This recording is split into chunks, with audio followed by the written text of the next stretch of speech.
RIA Novosti is reporting that overnight Russian air defense systems on duty intercepted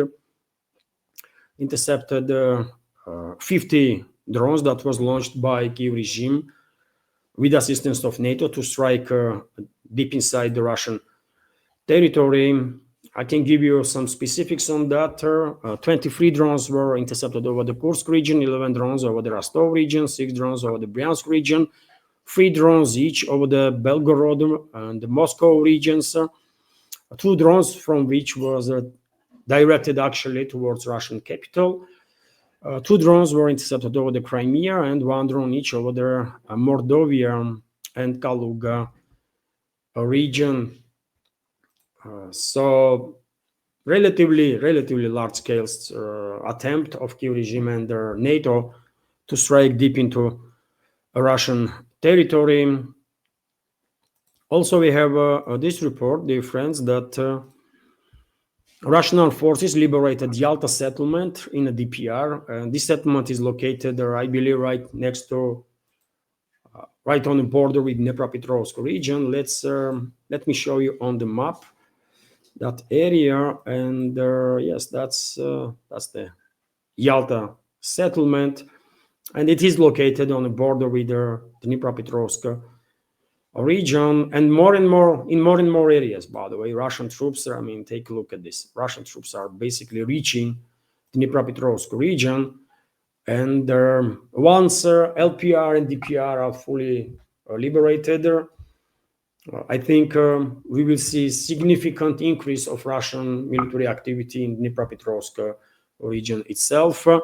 Although Russian troops already are conducting operations in that direction, and we also have this report that, for example, Russian army is advancing towards Kupiansk in a Kharkov region, which is also true. Russian troops are advancing significantly from northern western side in direction of Kupiansk.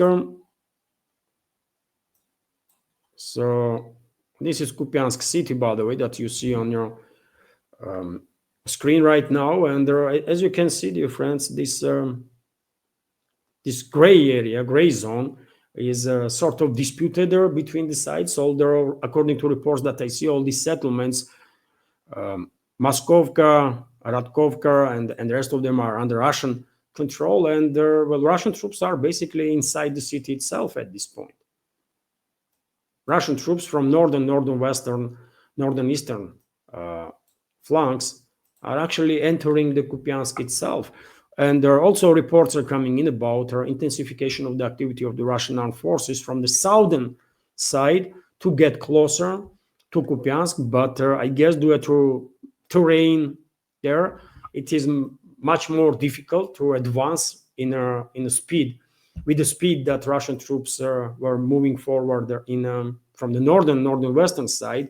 But anyways, Kupiansk already, one may argue that there is in operational encirclement, because all the roads that are connecting Kupiansk with the rest of the Kyiv-controlled territory is under Russian, not just artillery fire control, but under Russian drone control. And we all know what that means, isn't it? Garrison of Kyiv regime's forces in Kupiansk will struggle to receive any reinforcement and any supplies of munition or whatever.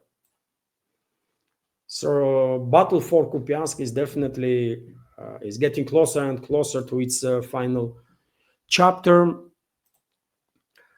What other news I have bookmarked? Well, this is very important news also, dear friends. I shared this information on my Telegram and Twitter X pages. True that in Kiev, veterans of Kyiv regime's forces took to Maidan, and well, time to time there are some small protests in Maidan in Kiev, when people that are brave enough are protesting, making some demands from this Western-backed terrorist regime of Zelensky. But well, this time, by the way, I mean, as you can see on your screen right now, veterans of Kyiv regime's forces participated in this meeting. and many of them, just take a look. According to some reports, up to 1,000 veterans of Kyiv regime's forces were participating in these protests, and some demands that were aired during these protests were calls for Washington, for Donald Trump, to get involved and to help locals there to deal with the corruption in a regime, with corrupt regime, basically. And this is what makes this protest different from all the others, because of the involvement of a large number of militaries, not just veterans, but according to some reports, current servicemen of Kiev regime were also participating in this protest. And one of the demands was that they were calling basically for US to get involved and to help them to deal with corruption in the country. How are they going to deal with it? I mean, who is leading the charge when it comes to corruption? Of course, it's Zelensky and his inner circle, isn't it? They are the big bosses. They are stealing left and right and then become a dirty rich, right? While serving their Western masters and sacrificing hundreds of thousands, millions actually, of their fellow citizens for geopolitical agenda of the West. So interesting developments, by the way, in Kiev, and one may argue that this protest is an indicator of what to come, and potentially even for regime change, because I think Washington is close to decision to remove Zelensky from office, and they all understand that this is not going to happen with so-called elections, right? And I remind you, this happened yesterday when Zelensky was meeting with Trump, and who knows, maybe Trump was briefed on this topic, and he demanded from Zelensky this action, this protest, not to be touched by the regime's mercenaries. Possibility. Because usually whenever there is some protest in Kiev, Kiev regime is sending its butchers, right, and dispersing crowds. But yesterday, they were shaky.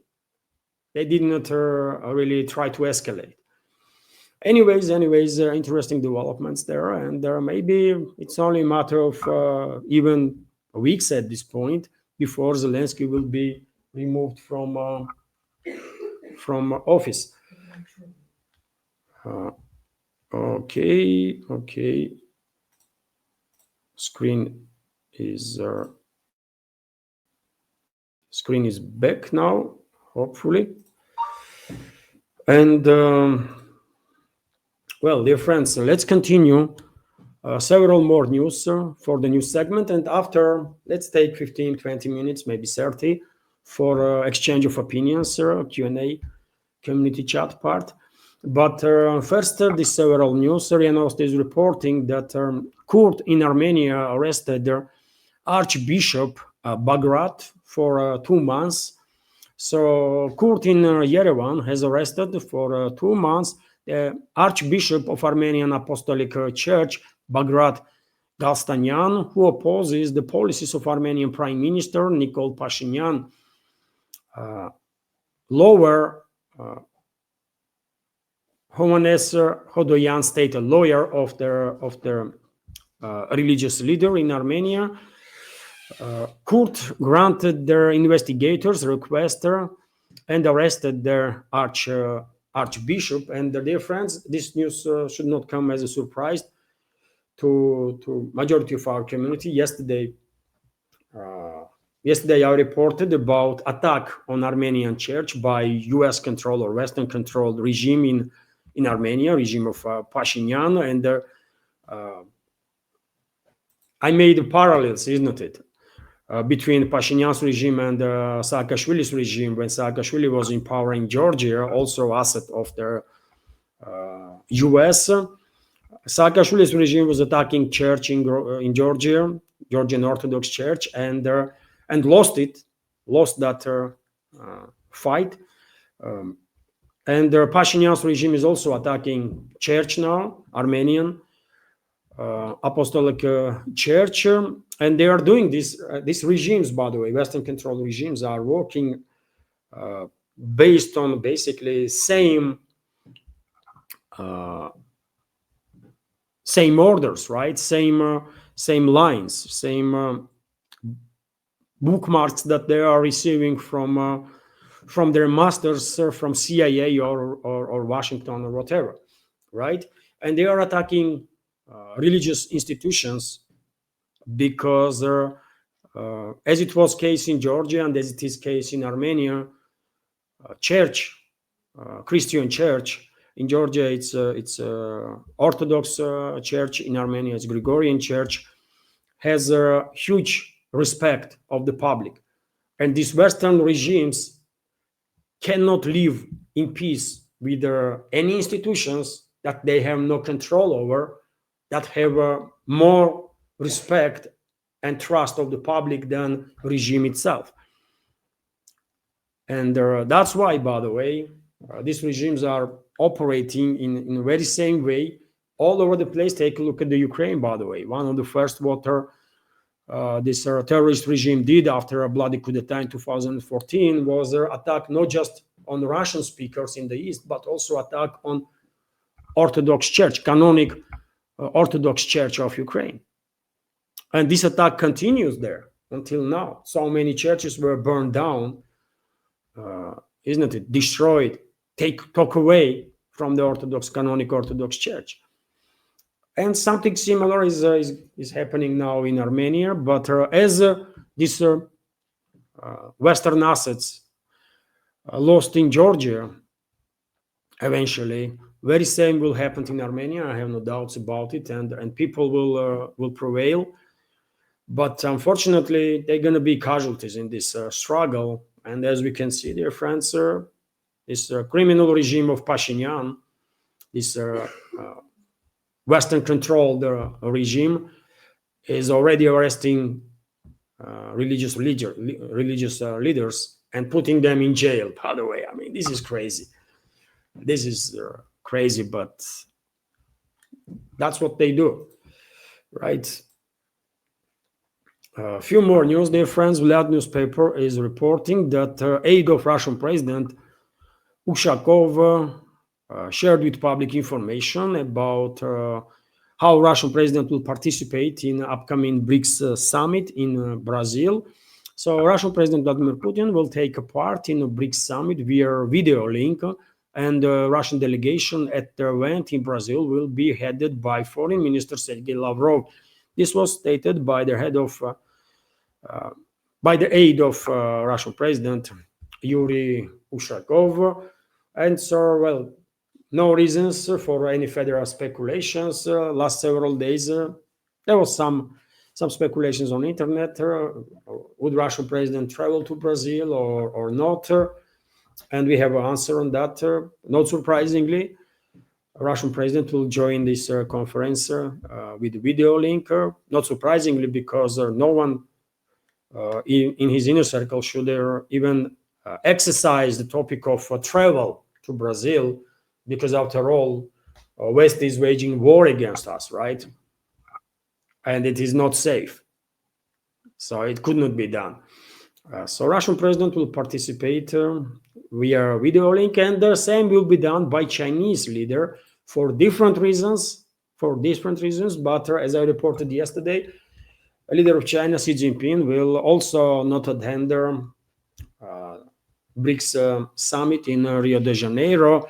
And if in case of Russia, reasons are understandable. West is waging proxy war against Russia, and it is not safe for Russian president to travel to Brazil. But in case of Chinese leader, I think his absence on the summit does indicate that there is some serious tensions inside the BRICS on number of directions. And well, that's just too bad. If you remember, dear friends, I was saying that maybe BRICS member states, original BRICS member states, Brazil, Russia, India, China, South Africa, should come up with their major principles and major institutions inside their organization first, and then start bringing in more countries. Because more countries are the members of the organization, more difficult it is to agree on anything, right? And we are facing now this reality when there is tensions inside the organization, because one countries want alternative financial and banking system alternative to their weaponized Western one to created now or yesterday, and other countries maybe under influence of Western elites are kind of derailing this process. Some countries opposing China to take somewhat leading role in certain developments. Other countries are okay with that. And by the way, we should always base our judgment on objective reality, isn't it? China is a leading economy in this world. Chinese economy is bigger than all other BRICS member states together. So it does mean something, right? We might don't like it, but it does mean something. And so eventually, by the way, I'm afraid due to this internal some tensions, entire process is under risk of the derailment process of emerging of this multipolar world. And it is upsetting. It is upsetting because, as many of you probably will agree with me, it is absolutely essential and crucial for this world alternative financial and the banking system to be created, alternative reserve currency to be created, and BRICS to become BRICS Plus to become a major keystone of emerging multipolar world. We just need this, right? All of us, no matter in which part of the world we are living, in Russia, in China, in US, in Brazil, Australia, or I don't know, in Germany, or in South Africa, or Argentina. We all need alternative financial and the banking system. We all need reserve currency, alternative reserve currency, because Western financial and banking system cannot be trusted, and Western so-called reserve currencies, US and euros, somewhat, pound or Swiss franc or whatever they have, just cannot be trusted, right?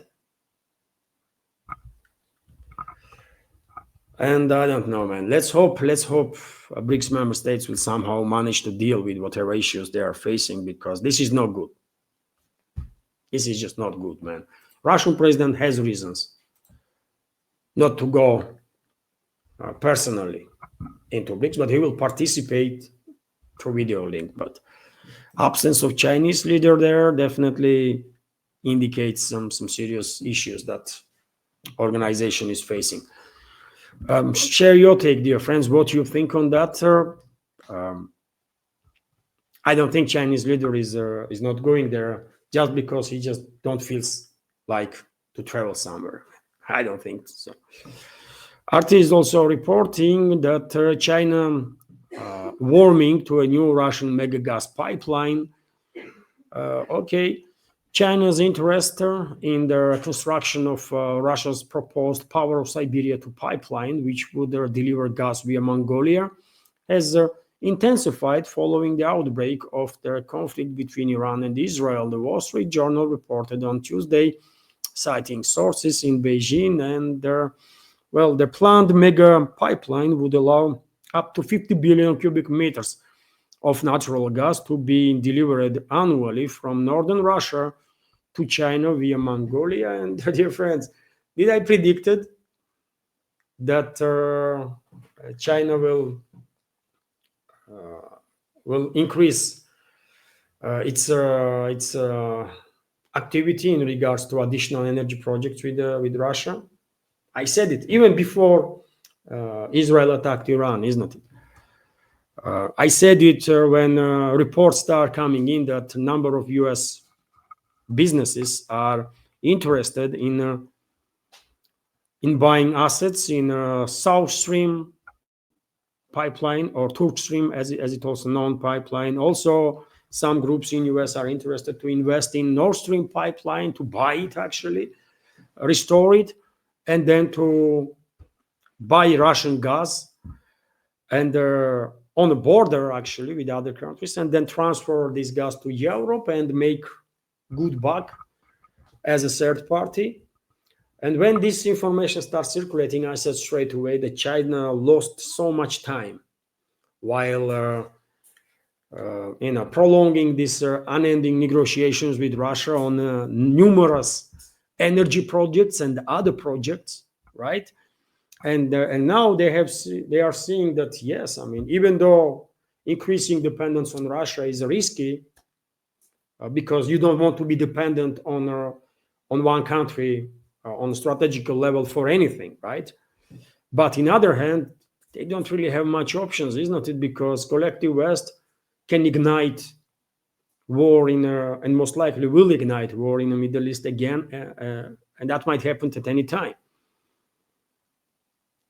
So inevitably, China will increase its activity when it comes to cooperation in energy field with Russia, with Kazakhstan, potentially with Turkmenistan, closest neighbors, closest countries in the region that can provide China with additional vast volumes of energy, right?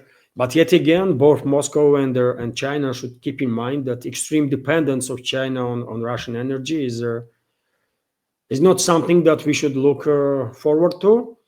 And hopefully China will manage to diversify its energy supplies so much so that this increased dependence on Russia will not create tensions between the countries, because West would love that, but it's not in our interest, right? It's not in interest of Russia and China. So yes, that's about it. By the way, probably before end of this year, we will see agreement on this Siberia to pipeline, power Siberia to pipeline will be signed between Russia and China, and potentially some more projects on top of that. Hello everyone, I hope you find informative and useful this short clip from main news update, and if so, please click that like button and leave some commentary just about anything. It might help to deal with the algorithm and reach wider audience. And if you like my work in general and want to support to save this media project, you can assist through several ways. You can donate to this project through PayPal platform or Boosty, also with the crypto currencies, or you can subscribe to my Patreon page and page on Boosty, where I have quite a lot of extra content on regular basis. All the links are on this video in description box and in the pinned comment. And of course, many thanks to everyone who already helped and continues to support. Thank you.